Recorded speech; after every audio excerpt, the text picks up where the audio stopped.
All right. Chest tattoo. Big ship chest tattoo. I got it in 2015. Yeah, I was wearing a hat. And so it was I had broken up, been broken up with, and that was like kind of a first time thing for me in a long time. And I, was pretty distraught. It's a woman I wrote Lost on You about, and I was kind of like free falling, and I was going to Russia to do a private gig. What the hell is going on over there? Oh God.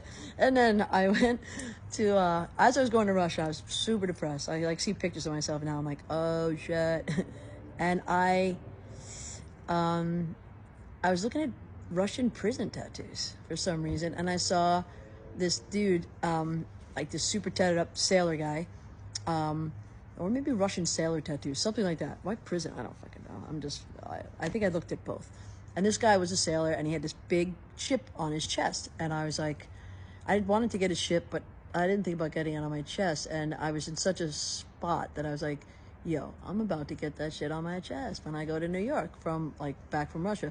When I go, kind of kick it with my friends from New York and remember who the fuck I am, which I needed, And I went back to this place, Daredevil Tattoo, which used to be on Ludlow Street, which is now on Rivington Street.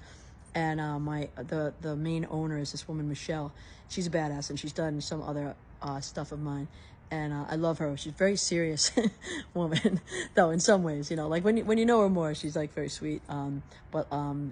Yeah, she's just very chill. And I told her all the stories, and she's like, let's look at ships. And we did all day, and we were like laughing and hanging, and we looked through books, and then we picked out the ship, and then I put it on.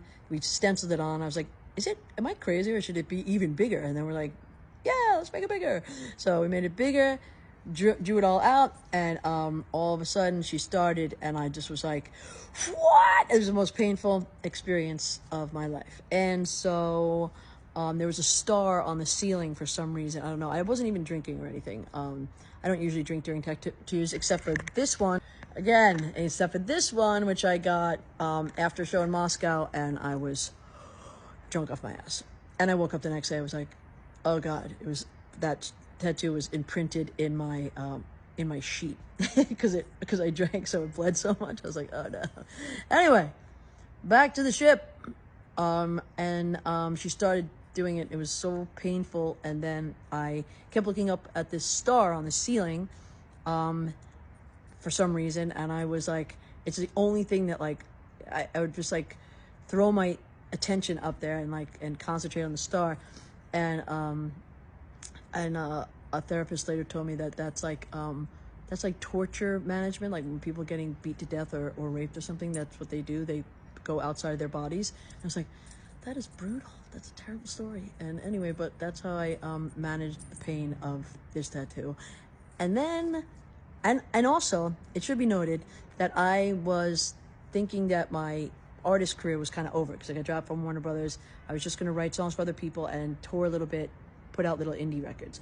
So I was kind of I wasn't trying to make some kind of big statement with this. It was just for me, and it's about the journey, which I fucking hated that expression always, and now I get it. I mean, I got it then. I hadn't gotten it until then. So now I get it. It's about the journey. The journey's the best. And okay, that's it. That's the story of the chest tattoo. And yeah, it's been good. People like it, seem to like it. And it feels very like me. I'm a sailor. That's it. There you go. All right.